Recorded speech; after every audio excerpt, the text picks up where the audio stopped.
игътибар итсәк, кешелек дөньясының тарихы катлаулана, тирәнәя бара. Хәтта бүгенге көндә иртәгә тарих битләренә кирип калачак.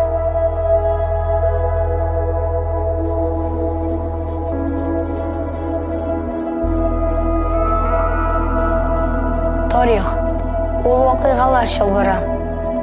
Әлбәттә, тарих бер үк төрле генә була алмый. Яхшымы, яманмы, безгә аны ничек бар, шулай кабул итәргә кирәк. Чөнки тарихи гамәлләрнең узган еллар измасыннан сызып ату, халыкның хәтерен сызып атуга, аның киләчәген юкка чыгаруга тиң. Ә инде тарихыбызның үткәнен һәм бүгенгесен барлап тору милләтнең дөрес яшәешенә юнәлеш бирүче чыганак.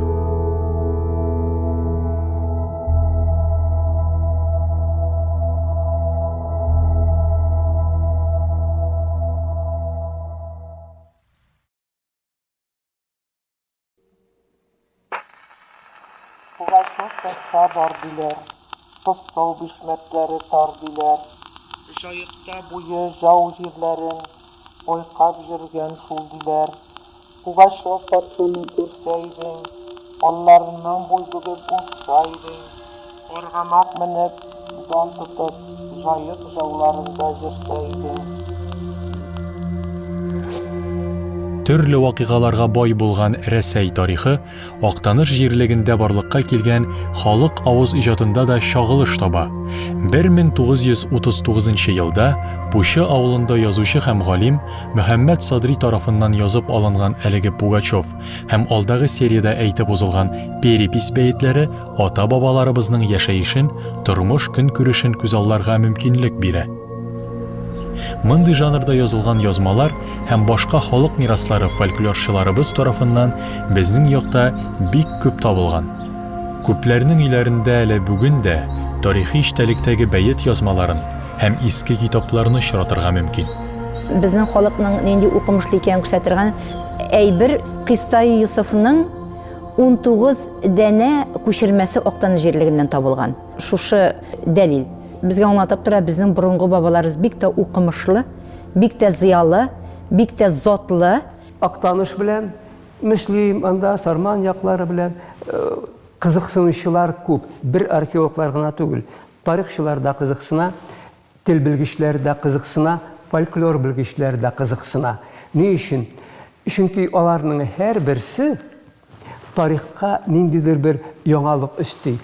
Искиткеч үзенчәлекле тел ягыннан да, этнография ягыннан да, тарих ягыннан да, татар халык иҗаты ягыннан да менә шушы төбәкләр. Актаныш төбәге белән фольклорчылар 20нче гасырның 30нчы елларында ук кызыксынганнар. Мөхәммәд Садри 1939 елда районның берничә авылында була. Соңрак 1948 елда фольклорчы Хамит Ярми җитәкчелегендәге фольклор экспедициясе Актаныш җирлегендәге 27 авылда булып, 5000гә якын халык авыз иҗаты әсәрләрен алып кайта. Шулай ук бу якларны бөек татар композиторлары да үз итә. Александр Ключарев 39-46 елларда 21 көй язып алса, Җәүдәт Фәйзи 52 елда 2 дистәләп җыр туплый. Менә шушы җырлар хәзер дә безнең сәхнәләрдә җырлана торган җырлар күбесе. Һәм инде билгеле ул китапларга кертелеп калынган. Һәм шул ук вакытта чынлап та Актаныш турында гына, әле Агыйдел турында, елгалар турында язылмаган җырлардан башка авыллар турында язылмаган җырларны алып ташлап та 27 җыр Актаныш турында гына язылганы билгеле булды.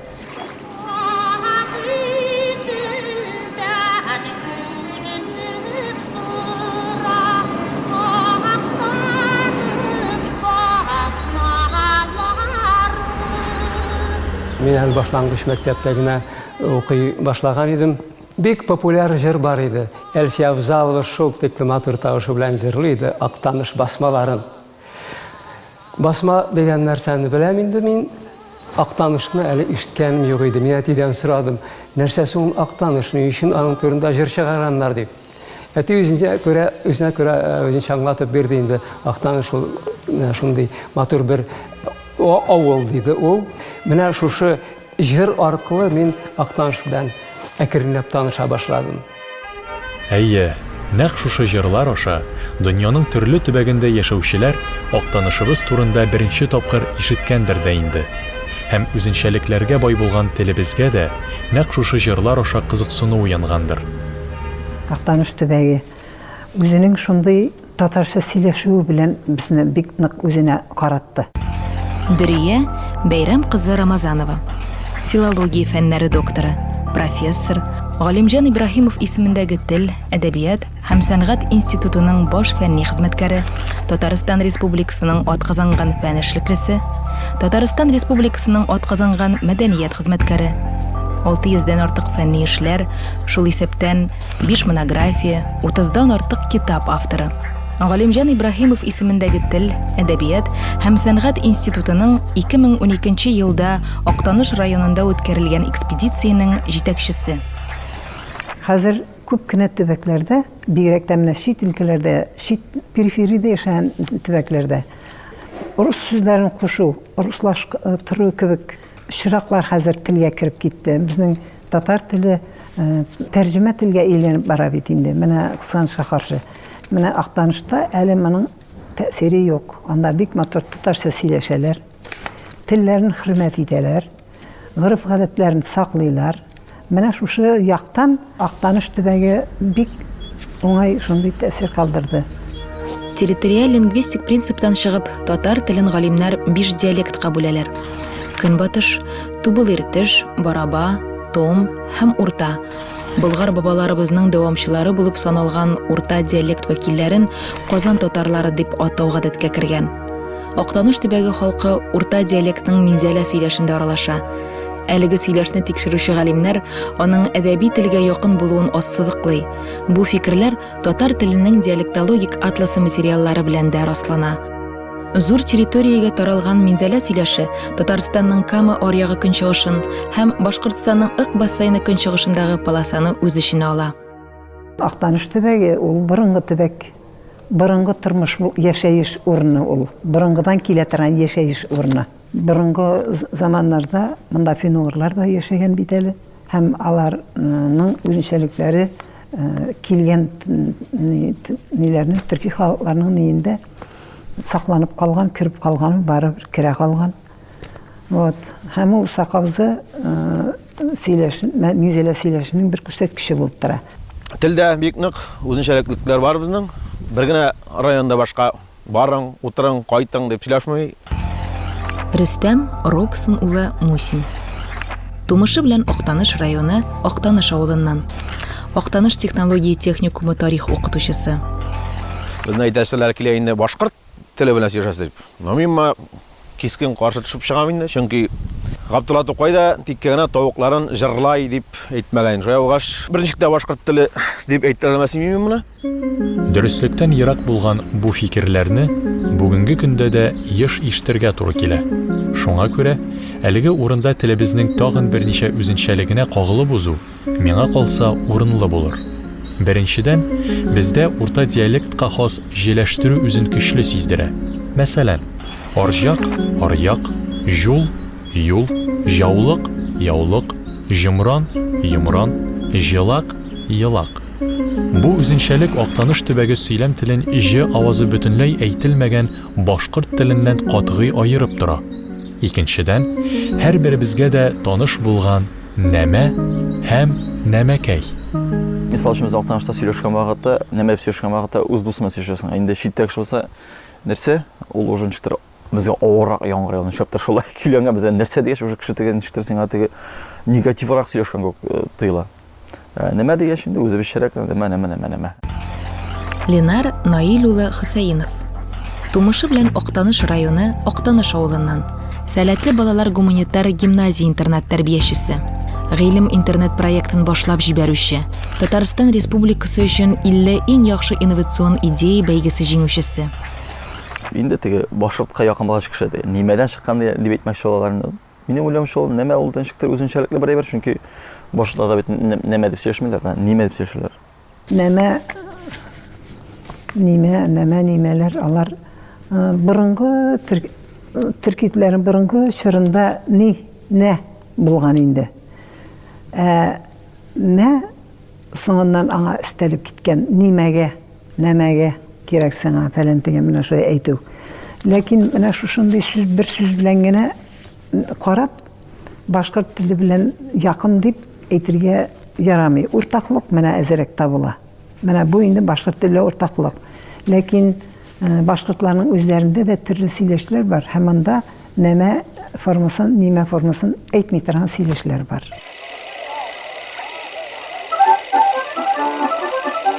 Гомумән алганда татар тормышы өчен, татар дөньясының тарихы өчен 19 гасыр һәм 20 гасырның башы ул катлаулы булган чорлар. 19 гасырда безнең аның беренче чоры ул әле теге үзенә күрә бер торгынлык шәйләтер мөмкин. Инде аның 19 гасырның ахырында безнең әлбәттә күтәрелеш башлана һәм 20 гасыр башы ул татар дөньясының алтын гасыры. Айдар Рәсим улы Шәйхин. Тумышы белән Актаныш районы Әтәс авылыннан. Казан Идел буе федераль университеты студенты, гыйлем берләшмәсе җитәкчесе. Һәм без беләбез, безнең менә шушы вакытта, шушы чорда безнең тарихыбызда мәгърифәтчелек чоры башлана һәм әлбәттә мәгърифәтчелек мәдрәсәләрнең, мәктәпләрнең программаларын үзгәртү, халыкны артыра тырышу эшчәнлеге Актанышка барып җитә һәм Исекормаш авылында мәсәлән җәйчелек ул барып җиткән. Анда Әхмәт Хавис хәзрәт Дәүләтьяровның мәчет каршындагы мәдрәсәсе эшләгән, аның шәкертләре булган һәм аның инде билгеле бер нәтиҗәләре дә соңрак үзен ниндидер шәхесләре чагыш тапкандыр билгеле. Һәм шуннан да без менә әгәр дә бу мәдрәсә турында булган мәгълүматларны карасак, шунда монда безнең белем алу билгеле бер дәрәҗәгә җайланган булган. Шуннан да Әхмәт Хавис хәзрәт Дәүләтьяровның үзенең гыйлеме җитәрлек булган һәм инде шушының күркәм бер дәлиле ул шушы хәзрәтнең нәселенең тулысынча менә укытучылар, мөгаллимнәрдән торуы.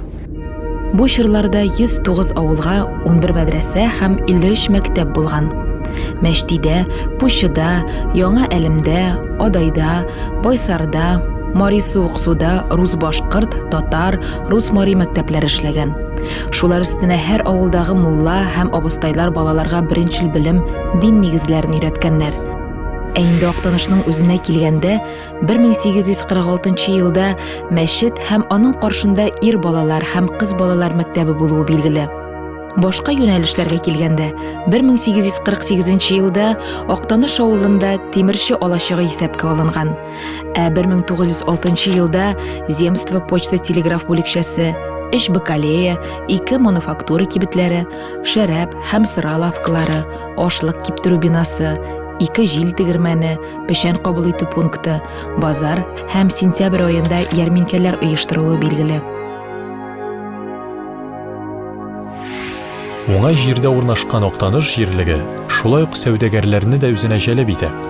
Татар дөньясында зур хөрмәткә ия булган зыялы иганәче хәлфиннарның Актанышта сәүдә шелтәрләре булуы да шуңа дәлил. Күпләребез хәтерлидер. Үзәк урамда кинотеатр булып истә калган бина да алар салдырган корылмаларның берсе иде. Шулай ук Аскы Актанышның үзәк урамының зур өлешен Митян Мәҗитовның сәүдә нокталары биләгән. Бу урын 1960 елга кадәр базар итеп файдаланыла. Әлеге урында икенче гильдия сәүдәгәре Шагали Мөхитовны искә алып узу урынлы булыр. Аның сәүдә эшләре, төзеткән корылмалары Актаныш торак пунктының үсүенә уңай тәэсир иткән. Авыл кешеләренә өстәмә хезмәт һәм табыш алу чыганагы да булган. Советская власть подавит кулаком, очистить деревню от тех, кто несправедливо относится к средним крестьянам, проведет во что бы то ни стало союз рабочих со всем трудящимся крестьянством из беднейших и средних. Этот союз растет во всем мире. Революция близится, нарастает везде. Россия империясендә берничә дистә ел барган булганышларның кульминациясе булган Октябрь инкыйлабы Актаныш авылына да үзгәрешләр алып килә. Беренче бөтен дөнья сугышы афәтләрен кичергән халык өчен тагын бер зур сынау була. Кая барасың инде, милләттән аерылып, ала карагай булып калып булмый. Ул чөнки ул вакытта аерылып та булмаган. Шул кадәр хакимият шул кадәр акыртып олшынып тұрған уақытта, большевиклар властқа келген уақытта біздекілер қоя қалалсын енді. 1917 елғы революцияда большевикларның властқа келуі қызғаныш, тынышлық китерми. Елде гражданнар сугышы башлана. Ягъни төрле сәяси, социаль, этник төркемнәр арасындагы кораллы бәрелешләр. Біздің яқ бигрәк катлаулы яқ булган бит, анысынан басқа керек. Бүгін шихлар келе, иртәгә калшак келе, шул кадәр бит тегене оклар хәрәкәте шоу килеп торган. Калшакның гаскәре битенә килеп җиткән Мамадышка кадәр. Шихлар Казанны килеп алган. Шулык мәсәлән безнең авылның Гарифулла абыйның сөйләгәне бар. 15 яшьлек җегет булган. Иртән оклар олау таләп итә. Я минзеләгә кадәр теге буларны утыртып барырга, я бакалы ягына барырга. Кая барсаң безнең гади авыл крестьян баласы. Гражданнар сугышы вакытында менә мин үземнең бабайның язмышы буенча әйтәм. Минем бабай Әлемнеке, Фахразиев. Аны сәләкчеләргә ярдәм иткән дип, апчыгалар да һәм минзеләгә алып килеп апарып җитмәенчә аталар. Илдар Сәрдәр улы Имамов. Тумышы белән Актаныш районы, Актаныш авылыннан. Феде Халыкара шахмат федерациясе остасы. Шахмат буенча 16 тапкыр республика чемпионы, Татарстан Республикасының ат казанган, халыкка көн күреш хезмәте күрсәтү хезмәткәре.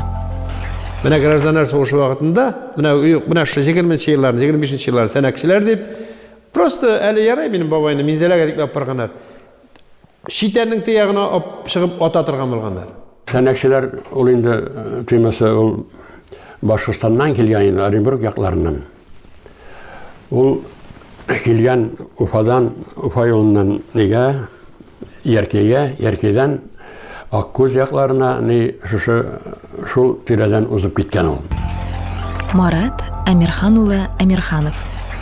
Тумышы белән Актаныш районы Кәскәй авылыннан. Журналист, публицист, Татарстан язучылар берлеге әгъзасы, күп китап авторы. Татарстанның атказанган мәдәният хезмәткәре, Татарстан журналистларының Хусейн Ямашев исемендәге бүләге лауреаты, РСФСРның халык мәгариф отличнигы. Алар узган елда кешеләр үлеп калган, йортлар янып калган.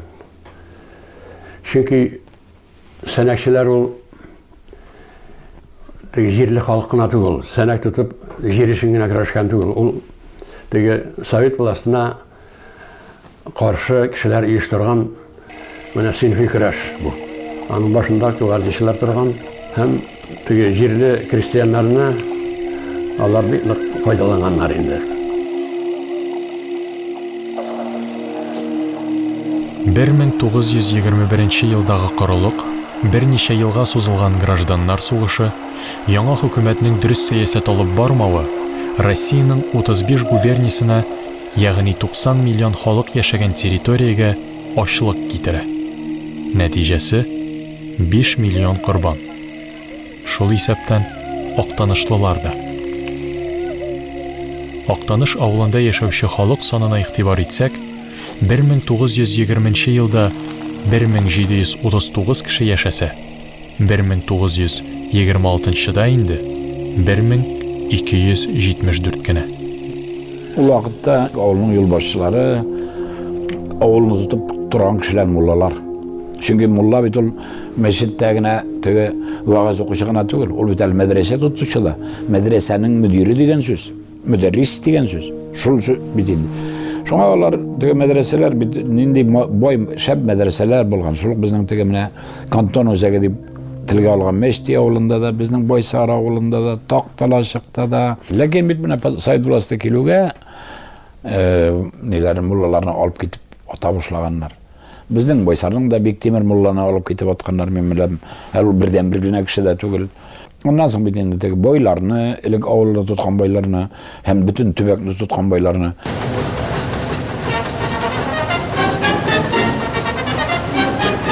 1929 елның 7 ноябрендә Правда газетасында Иосиф Виссарионович Сталинның Бөек Борылыш елы дигән статьясы бастырыла.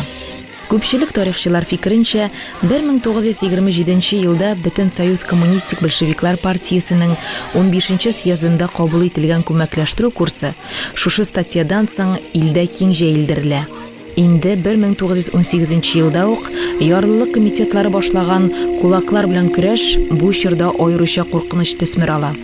Элекеге байлар, дин әһелләре, хәлле һәм урта хәлле крестьяннар, гомумиләштереп әйткәндә, авыл халкының югары катламы СССР дәүләте сәясәтенең бер юнәлеше булган коллективлаштыруның төп дошманнарына әйләнә. Менә минем нәселем инде байлар нәселе. Мин үскәндә минем карт әтәй белән карт инәй Әлисәниялар. Алар авылда иң начар хәлдә яшәүче кешеләр иде. Алар мунчада торалар иде. Аларның үзләренең йортларында авыл советы идарәсе, авыл советы бар һәм колхоз идарәсе. Менә шул ике алты пышмаклы зур йорт. Тагын бер йортлары бар, анысы да бик зур. Ул анда лаборатория дип йөртәләр инде, авыл хуҗалыгына кагылышлы эшләр эшләгәннәрдер инде. Һәм авылда кибет бар, бердән бер кибет, ул да аларның кибете. Үзләре яшилләр иде мунчада. Безнең татар халкы 45 мең гаиләне кулаклыкта гаепләп читкә сөргән, куып чыгарган үзенең республикасыннан. Һәм аларның бөтен байлыкларын тартып алып, талап, үзара бүлешеп бетергән, колхозга имеш биргән, шулай итеп. Мисал өчен шулыга миләп сал. Аның өйнең ире әтисеннән калган йорт бүгенге көндә ишән сотыра. 20-30 елларда Минзәлә кантонында саналган Актанышта 1919-20 елларда партия һәм комсомол ячейкалар барлыкка килә. 20 еллар уртасында авыл хуҗалыгын үстерү максатыннан дәүләт тарафыннан төрле чаралар кулланыла. Актаныш волостендә ул елларда 3 машина, 4 чәчү ширкәтләре, сөт тәртиле, ат, үгез, дуңгыз, кәҗә һәм сарык, йорт куян асрау буенча ширкәтләр эшләгән. Шулай ук ширкәт, кредит ширкәте оешмалары булуы билгеле. 1929 елда беренче күмәк хуҗалык оештырыла. Татарстанда колхозлар оештыру битендә 29 елда ныклабрак аякка баса, ул вакытта инде колхоз оештырылган. Индус Фатих улы Сирматов. Тумышы белән Актаныш районы Шиялек авылыннан. Татарстан язучылар берлеге әгъзасы, татар язучы прозаигы, сценарист. Татарча телевизион драматургияга нигез салучыларның берсе. Күп санлы фильмнар һәм сериаллар, 8 китап авторы. Индус Сирматов һәм Самиулла Хайретдинов авторлыгындагы Еллар шахид китабы Актаныш районы тарихында кагылышлы зур күләмле иң беренче язмаларның берсе. Татарстанның атказанган мәдәният хезмәткәре. Татарстан журналистларының Хөсәйн Ямашев исемендәге бүләге лауреаты. Ләкин күп тә үтмәй, бөтен Татарстаннан гына түгел ул, бөтен Советлар Союзы күләмендә колхозлар кинәт кенә таралып китәләр. Әлеге хәлнең төп сәбәпчесе булып, Сталинның 1930 елның 2 мартында Правда газетасында бастырылган уңышлардан баш әйләнү мәкаләсе була. Язмада күмәкләштерүнең дөрес алып барылмавы, әлеге эш ирекле рәвештә башкарылмау һәм җирле җитәкчелекнең артыгын кылануы турында әйтелә. Бу чорны өйрәнүче белгечләр фикеренчә, әлеге үзгәрешләрнең төп сәбәбе булып илдә партия сәясәтенә ризасызлык белдерүче крестьян күтәрелешләре була. Сталинның әлеге кырыс мәкаләсе басылгач, урыннардагы кайбер җитәкчеләр хөкемгә тартыла. Күмәкләштерү хәрәкәте тыелып тора. Әле яңа гына барлыкка килгән колхозлар һәм коммуналар тарала башлый. Ләкин бу үзгәрешләр озакка бармый. 1931 елда күмәкләштерү сәясәте авыл җирендә янәдән үз көчен ала. 30 еллар Актаныш тарихы эчендә мөһим чор булып тора. Беренчедән, авылда 1930 елның язында 60 крестьян хуҗалыгын берләштергән Үзәк исемендәге күмәк хуҗалык оештырыла. Колхоз карамагында 2848 гектар җир була. Икенчедән, Бөтен Союз Үзәк башкарма комитетының 1930 елның 10 августында кабул ителгән карары нигезендә волость һәм кантоннар бетерелеп, Актаныш, Такталачык, Семиостров, Иске Байсар, Иске Кырмаш волостьларына кергән авыл советларыннан Актаныш район советы төзелә, Актаныш район үзәге була. Өченчедән, 1931 елда машина трактор станциясы оештырыла. Районда авыл хезмәтчәннәре өчен яңа мөмкинлекләр барлыкка килә.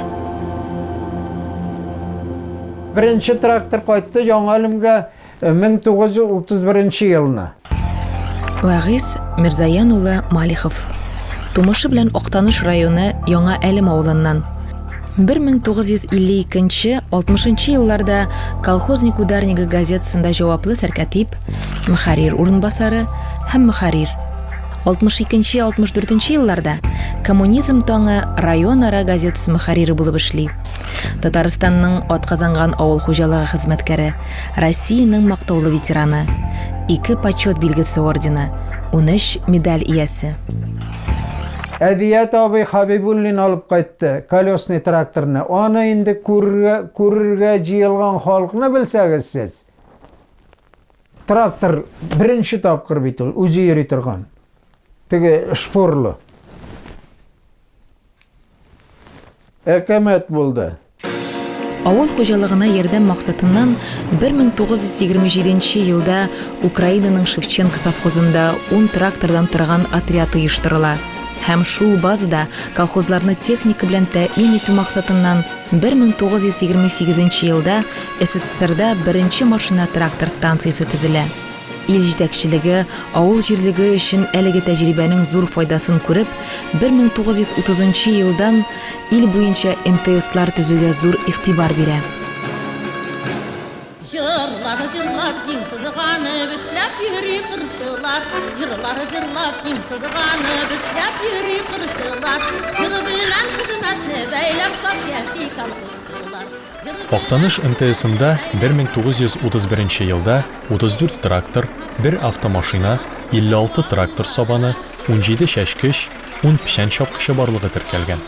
Оешма беренче көннән үк алдынгылар рәтендә санала. 1937 елда көпчәкле тракторлардан файдалану буенча бөтен союз күләмендә беренче урынны ала. 1938 елда көпчәкле һәр трактор уртача 1357 гектар җир эшкәрткән. Бу республика күрсәткеченнән 2 тапкырга артыграк дигән сүз. 1940 елда Актаныш МТСы Ленин ордены белән бүләкләнә.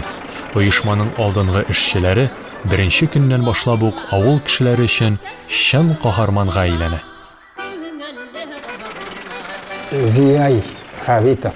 Аның эшләгән эше турында сөйләп бетерә торган түгел. Ул күп ягылыкка экономия ясаган, ничә колхозга ярдәм иткән, МТСта эшләүче битендә. Шуңа күрә ул теге бер колхозга гына бер кем эшләми, әле бер колхозда. Зияй, син безгә кашан киләсең? Зияй, син безгә кашан киләсең дип көтеп алалар икән абзыебызны. Ул чын мәгънәсендә менә теге техниканы яхшы итеп үзләштергән, үз эшенә бирелгән механизаторлар инде. Тыныш хезмәтне, киләчәккә төбәлгән планнарны, ниятләрне һәм өметләрне 1941 елның 22 июне иртәсендә башланган Бөек Ватан сугышы бүлә. Сугышның беренче көненнән үк якташларыбыз фронтка озатыла башлый.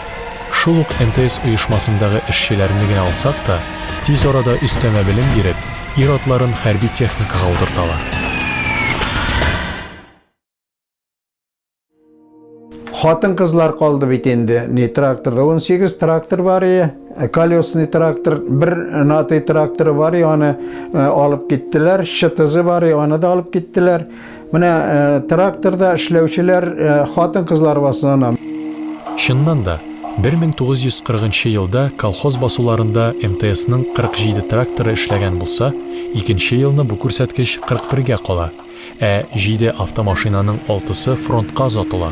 Авыл хуҗалыгында хатын-кызлар, картлар һәм яшүсмерләр хәлиткеч көч була. Сугышның үзе барганда без бик әйбәт яшәдек. Авылда бер нинди ачыккан кеше булмады. Теге аларның булгандыр инде әзерләнгән илләре, или колхозда ул вакытта бер әзри ачлык булды сугыш биткәннән соң. Сугыш вакытында бит инде бик күп ни булды. Ит түләсе бар, значит 40 кило ит түләргә кирәк, 100 штук җимырка, сөт тапшырырга көн сайын. Аннан соң җын тапшырырга, тире тапшырырга кирәк, бәрәңге тапшырырга кирәк. Һәркем шуны эшләргә тиеш. Халык нәрсәсе бар, шуны сатып, түләргә азаплана. Налогны да, заемны да тирлек бетә башлады. Тирлек бетә башлады. Халык сата бит инде. Тирлек бетте, ашарга юк бит инде. Кар эреп сәрдә балтырган чыга башлауга, кышыткан чыга башлауга, аны инде халык җыярга тынайды. Кузалак, җуа кебек әйберләрне җыю, аннан пешерү, ул аш итеп пешерүне түгел, аннан ипидә ясыйлар. Ипи рәвешендәге әйберләрне ясап ашыйлар инде. Һәм тагын бер шушы вакытта bir şiir kilo kan şiiri kilip çıktı. Küzden kalgan aşlıkını aşak, şunu jiyip, şunun bilen ağırıp bir küp halk gitip vardı indi. Buna bu aşlık, bir soğuştan sonra aşlık bizim yakta şaktı küp oldu indi. Her kim ölüm bilen küreşe. Soğuş fronttagılarga gına түгел, tildagılarga da ayausız bula. Açlık, yalangaçlık, ауруlar. Әгәр районнан яу кырына 19,577 кеше киткән булса, шуларның 11,665 генә кире әйләнеп кайткан. Ә Актанышның үзеннән 211 яу кырыннан кайтмый. 1938 елда район үзәгендә 1847 кеше яшәгән булса, сугыш бетеп 4 ел узгач та әлеге сан нибары 1699 гына була. Ике мәчет бар авылда. Берсе 2 этажлы, берсе 1 этажлы. 2 этажлы мәчетнең манарасын алгачтан клуб иттеләр. Клуб булды авыл уртасында, икенчесенең манарасын алгачтан жабылып торды да, анда азрак укытып бирделәр инде. 43 елда не булды? Интернат булды. Менә Әлфия Абзалова ана шунда укыды, безнең авылда торды. Мәктәп бездән ярак булмагач, мин аны күптәннән хәтерлим инде. Әлфия бик шустрый гына кызый ул. Аның карап үстергән Закира апа, ул Закира апа Әлфиянең әнисенең бер туган апасы. Ул теге ашлык белән 1 кило ни белән төрмәгә утыргач, Әлфия менә интернатта тәрбияләнде, детдом, балалар йортында, Яңа Әлемдә тәрбияләнде. Мин теге редакциядән киткәчтән авылда азрак эшләдем дә, МТСта нормировщик булып эшләдем. МТСта сугыш вакытында. Әлфия җидене бетергәч, шунда клуб мөдир итеп куйдылар. Аңа бит яшәргә кирәк, бер кем юк, шул акча алсын өчен инде. Мин гармон әзрәк шыгыртада белән анда бергә бит гармончы кирәк иде. Әлфия мине чакырады, шунда киләле дип инде. Мин шактый барыштырадыр мин анда. Шул Әлфия белән шунда без халыкка бит әдерик. Төрки дөньяга танылу алган Мөхтәр Мутин, Мансур Солтанов, Салих Хөснияров кебек мәшһүр шәхесләребезне тәрбияләгән җирлегебез халкы бу елларда да сәнгатьтән аерылмый. Киресенчә, тормыш нинди генә авырлыклар, сынаулар китермәсен, җыр моңны үзенә юлдаш итеп сайлый. Алда итеп узган Әлфия апа Абзалова һәм башка татар сәнгатенә тормышын багышлаган бик күп якташларыбыз бу елларда Актанышлыларның юанышы була. Сугыштан соңгы 47 елларда Такталашыктан Гатия апа Ибраһимова, Кәрима апа Раянова җыр, бию, нәфис осталарын туплап, оештырып җибәрделәр. Гатия апа район мәдәният йорты мөдире иде. 2 төркем агитбригада оештырып, язгы чәчү, урак эшләрендә авылларга чыгарып җибәрә иде. Клубта 6 пар чүәк, 6 дәнә ирләр һәм хатын-кызлар күлмәге бар иде. Авылларга баргач, кемнең бәрәңгесе күбрәк, шул кешегә фатирга кертәбез. Колхоз 2 килограмм он бирә. Шул онны бәрәңге боткасына кушып ашыйбыз. Шушы истәлекләрне дәвам итеп, Актанышның мәдәнияте үсешендә эз калдырган Хәмит абый Нәбиевне дә искә алып китү урынлы булыр. Бөек Ватан сугышыннан кайткан солдат район үзәгендә мәдәният йортын төзү эшендә күп көч куя һәм аның беренче директоры итеп билгеләнә. Нәбиев Хәмит абый инде ул искиткеч талант, сәнгатьтә талант иясе иде. Ул бүтән музыка уен коралларында белә авыл сайын йөреп, шул чорларда 60-нчы, әле 70-нче елларда да тынлы оркестрга өйрәтеп йөрде балаларына. Гаҗәп бит. Бүтән хуҗалыкларда оркестрлар алып, зуррак хуҗалыкларда. Бүтән мәктәп балаларында оркестрда уйнарга өйрәтү киреп китте. Менә монда ул Хәмит абыйның безнең бәһаләп бетерсез зур хезмәте иде. 1950 елда Совет армиясы сафларыннан Хәмит абый Раянов кайта. Мәдәният эшен ике Хәмит бергә җигелеп тарта башлыйлар. 1962 елдан Хәмит Раянов район мәдәният йорты директор булып эшли башлый. Бүтән гомерен сәнгатькә багышлаган райондашыбыз хөкүмәтнең иң югары бүләге Ленин ордены иясе. 1980 елдан РСФСРның атказанган мәдәният хезмәткәре. Без бәләкәй чакта агит бригада белән, концерт бригадалары белән авылга киләләр иде. Мәгиз Әхлетдин улы Әхлетдинов. Тумышы белән Актаныш районы Тыңламас авылыннан. Актаныш районы туган якны өйрәнү музее хезмәткәре. 1987 елдан 2011 елга кадәр Актаныш район мәдәният йортында методист, сәнгать җитәкчесе булып эшли. Татарстанның атказанган мәдәният хезмәткәре, фидакарь хезмәт өчен медале иясе. Нәбиев Хәмит, Раянов Хәмит, аннары кушылды Фәрит абый Хәбибуллин. Менә моң иясе Фәрит абый. Хатын-кызлардан Дүс апа, менә мин белгәннәре иң көчле минем күңелгә кереп калган җырчылар шул ул.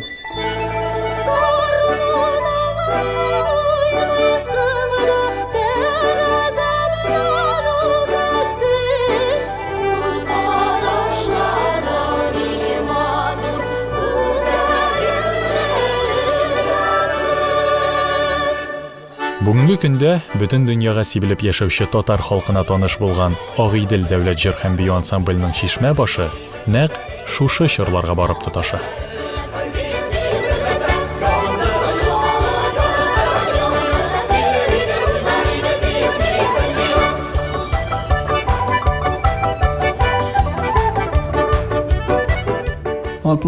Елда концерттан соң Казанга бара безнең үзешчәннәр вакытта ансамбль түгел, бик матур күрсәткәч пароходта баралар, әйдә ансамбль оештырыйк дип. Менә шуннан ансамбль оеша 66 елда. 1969 елның декабрендә Агыйдел җыр һәм бию ансамбленә халык ансамбле дигән мактаулы исем бирелә. Аның беренче сәнгать җитәкчесе итеп Татарстанның атказанган мәдәният хезмәткәре Илгиз Ганиев, беренче балетмейстеры Татарстанның атказанган мәдәният хезмәткәре Азат Закиров билгеләнә. Гомумән 70нче еллар Актаныш районы мәдәнияте өчен үсеш чоры була. 1974 елның июнь айында КПСС райкомы пленумында мәдәният эше карала. КПСС райкомы секретаре Хәләф Мирзамөхәммәд улы Низамов авыл культурасын яңа югарылыкка дигән зур доклад белән чыга.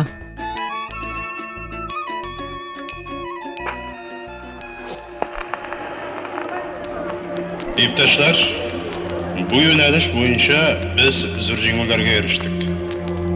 Районда 25 мәдәният йорты, 22 авыл һәм 24 колхоз клубы, 39 китапхана, 2 кинотеатр, балалар музыка мәктәбе эшли. Клубларда һәм культура йортларында 16 тынлы, 3 инструменталь оркестр, 19 пианино, 95 баян һәм аккордеон, 30 телевизор исәпләнә.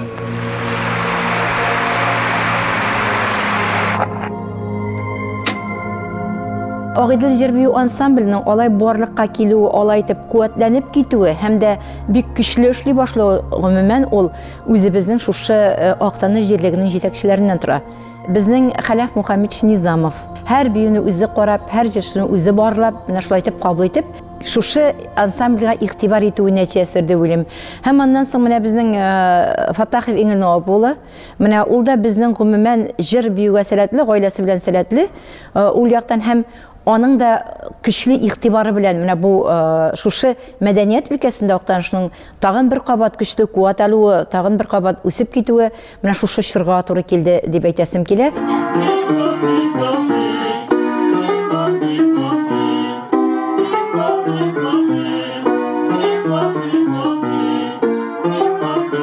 Бүген Агыйдел ансамбле инде дәүләт ансамбле, ул хезмәт хакына эшли торган ансамбль.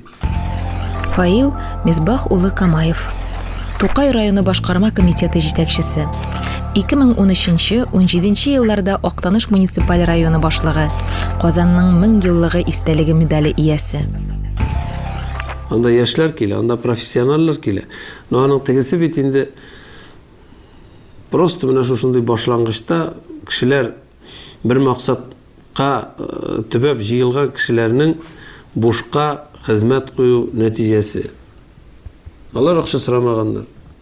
Анда хезмәт куелмаган. Бүгенге дәүләт ансамблендә эшләгән кешеләрнең кебек кенә дә бәлки куелмагандыр хезмәт.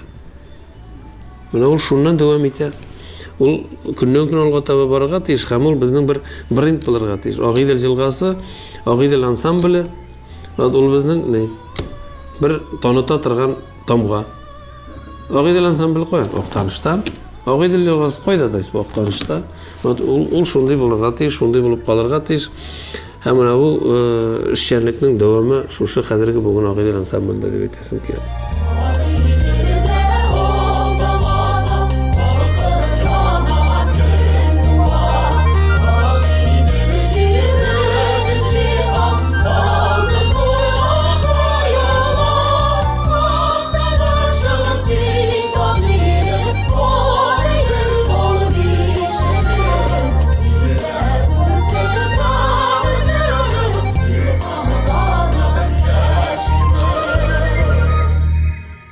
Актаныш мәктәбендә укый башлагач, Актанышка килеш тагын бер ни. Актанышта бар иде тротуар, такта тротуар бар янда.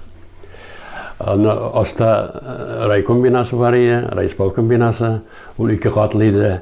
Ул да безнең авызын ачып аңа карап тордык инде. Беренче катының таштан иде, икенче катлы агачтан. Ул тротуар, такта тротуар ул бер 200 метр чамасы гына булгандыр инде ул. Ләкин шунда барып шул тротуарда йөреп кайтуы, ул инде авыл баласы өчен менә шәһәрдә торган кебек, шул Лондоннан да, Парижларда барган сымак итеп хис итеп кайтадыр. 50-нче еллар Актаныш авылы өчен сугыштан соң тернәкләнү чоры була. Халыкның тормыш сыйфатын күтәрү беренче планга куела. Районда төзекләндерү эше алып барыла. 1950 елда сугыш вакытында туктатылып торган электр станциясе кабаттан эшли башлый. 53 елда кышчылык инкубациясе станциясе, 59да яңа китапхана сафка баса. 60 елда колхозара төзелеш оешмасы төзелә. Шулай ук ТССР күләмендә барган территориаль үзгәрешләр дә Актаныш районын читләтеп узмый.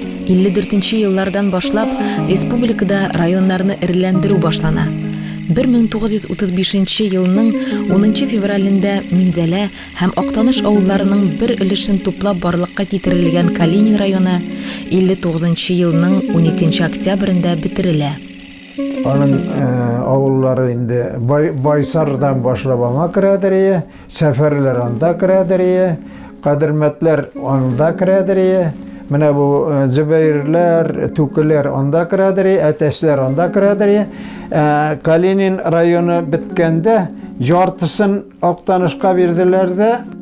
Теге мөслимгә дигәннәре теге якка бүләрләр, ниләр, тат бүләрләр, ниләр мөслимгә кирип калды. Әле үзгәрешләр моның белән генә тәмамланмый. 1963 елның февралендә ТССРда административ эреләндерү сәбәпле Актаныш районы таркатылгач, территориясе Минзәлә районына күчә. 1965 елның 12 гыйнварында район киредән торгызыла, Актаныш авылына янәдән район үзәге статусы бирелә. Ил буенча да бу елларда зур үзгәрешләр алып барыла. Колхозлар һәм совхозлар берләштерелеп, ирләндерелә башлый. Аларның тарихында зур роль уйнаган МТС үзгәртелә. 1958 елның мартында Советлар Союзының Югары Советында колхоз төзелешен ныгыту һәм машина-трактор станцияларын үзгәртеп кору дигән карар кабул ителә. Һәм нәкъ шушы чорда Актанышта РТСлар һәм РТС ягы дигән гыйбарә барлыкка килә. РТС ни өчен ул РТС халкы булды, ни өчен ул РТС айрым империя булды, Актаныш бит инде ул поселокка бүленгән, Актанышка. Поселогы теге, инде аның теге Ирмәшкә табатын ярты ягы, инде ярты ягы түгел, 3/1 ягы поселок, төп Актаныш үзе, РТС ул таударак, монда тау өстендә, анда айрым халык, алар бит инде условияларда икенче, аннан РТС халкы байракта яшәде. Чөнки алар икмәк кырында, техникасы кулында, икмәге колхозларда эшләгәч була, алар бай иркен яшәделәр.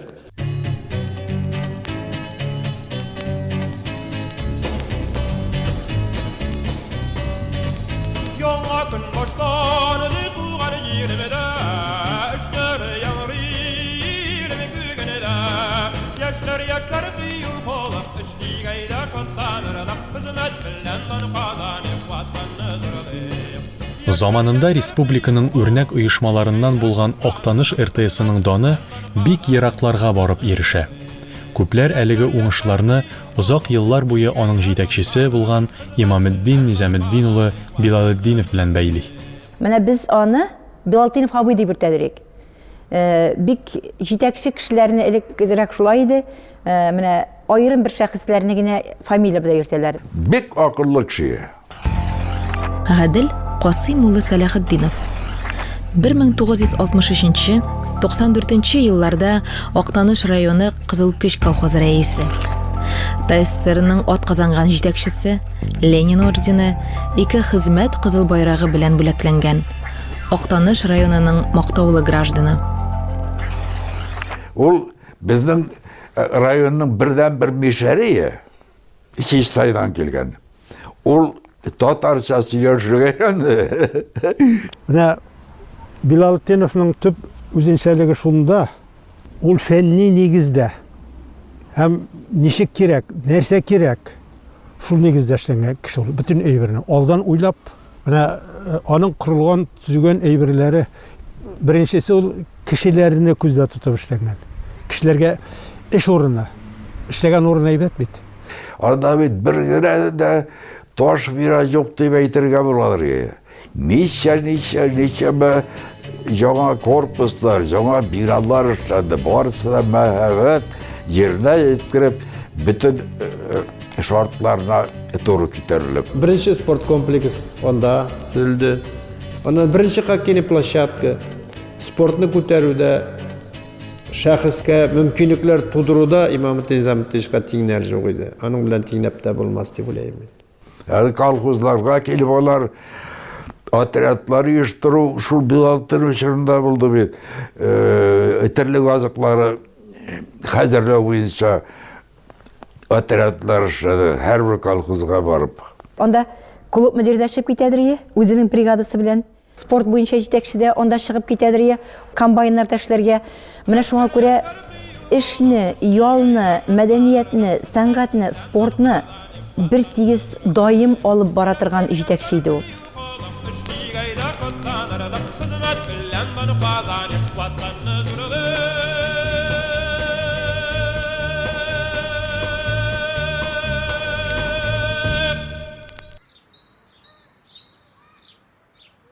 Актанышның табигаты да үзенчәлекле. Күп мәдәни халыклар да бар бездә. Инде ул суларга, елгаларга китсәң инде, ул инде белмәйм. Ул хәтта район башка җирдә бар микән? Безнең Актанышыбыз гына 4 елга бүлә. Инде Кама, Агыйдел, Сын һәм Ак. Чыннан да, ата-бабаларыбыз әлеге җирләрне юктан гына үз итеп килеп урнашмагандыр. Уңдырышлы кара туфраклы җир, Жәнлекләргә бай урманнар һәм әлбәттә Агыйдел. Елга кешеләрне туендыручы да, төрле төбәкләр белән аралаштыручы да һәм эш белән тәэмин итүче дә булган. Ләкин табигатьнең төрле чагы булган. Су басулар Актаныш авылында 60-70 елларга кадәр еш кабатланып торган. Мәсәлән, 57 елны бик көчле су басу булды. Менә шушы 57 елны сул ягын поселокны басты тулысынча. Һәм Агыйдел буенча килгән ниләр инде, теплоходлар, баржалар, алар илекке военкомат шунда иде, шул военкоматта кыргына килеп тукталалар иде. Ярдәм итер өчен зур резин кимәләр белән гаскәрләр килгән иде. Без 1-нче класс балалары безне төп Актанышка инде мәктәпкә йөрер өчен солдатлар китерәләр.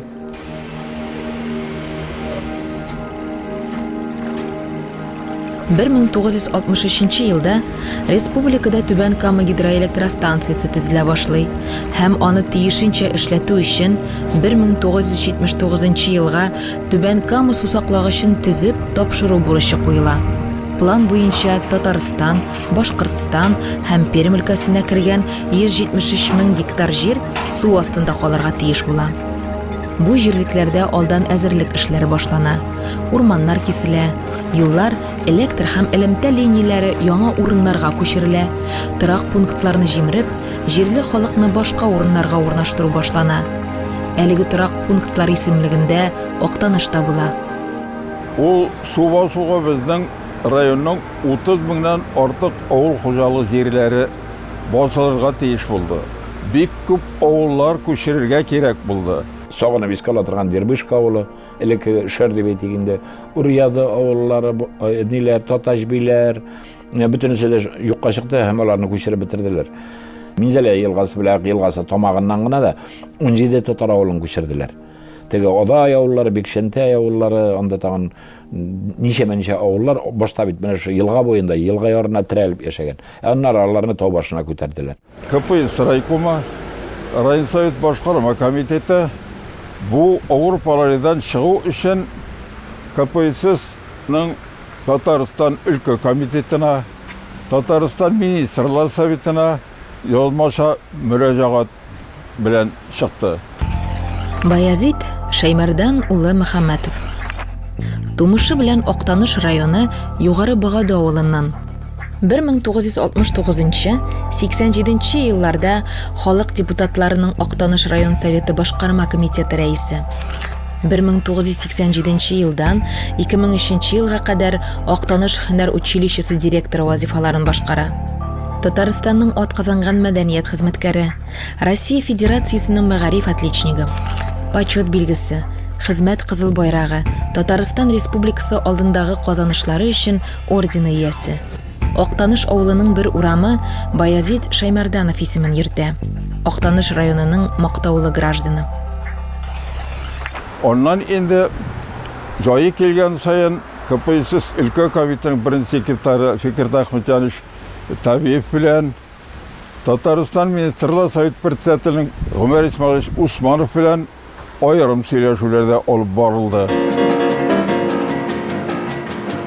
1969 елда ТССР Министрлар Советы карары нигезендә Татграждан проект институты тарафыннан Актаныш эксперименталь район үзәген төзү өчен эскиз проект расланганнан соң үзәк өлешне төзү буенча эшче сызымнар эшләнә. Авылны төзү эше республиканың иң зур оешмаларына йөкләнә. Казаннан Главтатстрой, Татсельстрой, Ярчаллыдан Камгасэнергострой, Түбән Камадан Татэнергострой, Әлмәттән Татнефтестрой берләшмәләре һәм башкалар 1970 елда районның яңа үзәген төзү эшен башлап җибәрә. Менә мин хәтерлим, аска шул Актанышның райком зданиесендә атнага бер мәртәбә планировка үтәдер иде. Абрек Гатаулла улы Гыйльмуллин. Тумышы белән Актаныш районы Эшәр авылыннан.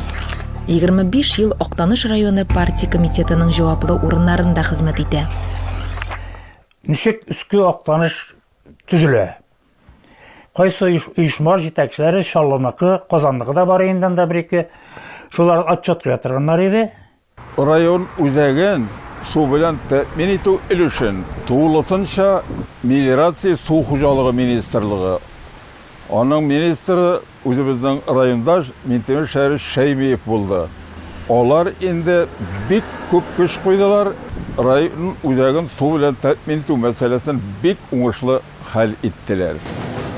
Районның хәзерге Актаныш таңнары, ә ул чорларда Игенче даны газетасы журналистлары авылда барган төзелешнең һәрбер этабын үзләренең сәхифәләрендә чагылдырып барган. Бүген бу язмаларны барлап узу Актанышта барган вакыйгаларны тагын да яхшырак күз алларга ярдәм итәр. Актаныш эксперименталь район үзәген салу һәм колхозларга төзелеш эшенә ярдәм итү өчен Казаннан 360-тан артык егет һәм кызны берләштергән төзүче студентлар отряды төрле оешмаларга бүленеп, район үзәгендә һәм колхоз-совхозларда хезмәт куйдылар. Актанышта студентлар КПСС райкома бинасы, мәктәп, больница, балалар бакчасы, гостиница, мунча, типография, җылылык бирү системасы, нефть кудыру станциясе, 16 һәм 8 квартиралы йортлар салуда катнаштылар. Район үзәгендә больница төзелешенә Казаннан 26 студент төзүче хезмәтләрен куялар. Больница 75 елда көчте бит инде. Зөһрә Хәбибрахман кызы Закирова. Тумышы белән Актаныш районы Киров совхозыннан. 1979 елдан 2007 елга кадәр Актаныш авыл советы сәркатибы булып эшли. Аны бик ачык хәтеремдә шуның өчен, чөнки минем кызым 75 елга без менә беренче тудыручылар булдык ул больницада. Салкан иде больница ул чагында. Актаныш район үзәгендә Дәүләт банкының район бүлеге, хәрби комиссариат һәм район эчке эшләр бүлеге биналары, сәүдә үзәге бинасы инде төзелеп беткән. Алар тиздән файдалануга биреләчәк. Гостиница һәм ресторан бинасы инде төзелеп бетеп килә. Актаныш урта мәктәбе укучылары 2нче ел инде яңа 3 катлы мәктәп бинасында укыйлар. Анда укытучылар һәм укучылар өчен бөтен уңайлыклар да тудырылган. Яхшы спорт залы, ашханәсе һәм башкалары бар.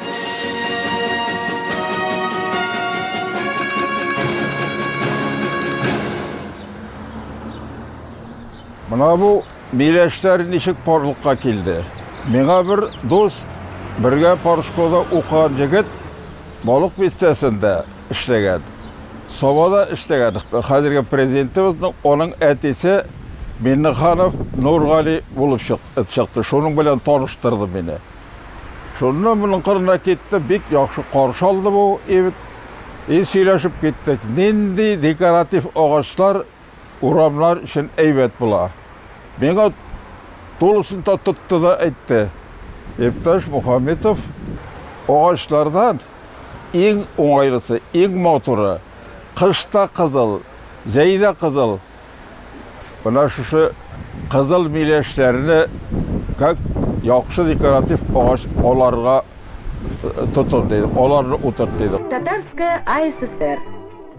Районный центр Актаныш меняет свой адрес, уступая место вводам Большой Камы. Актаныш тарихында шактый урын алып торган әлеге төзелештә район җитәкчелегенең дә өлеше зур була.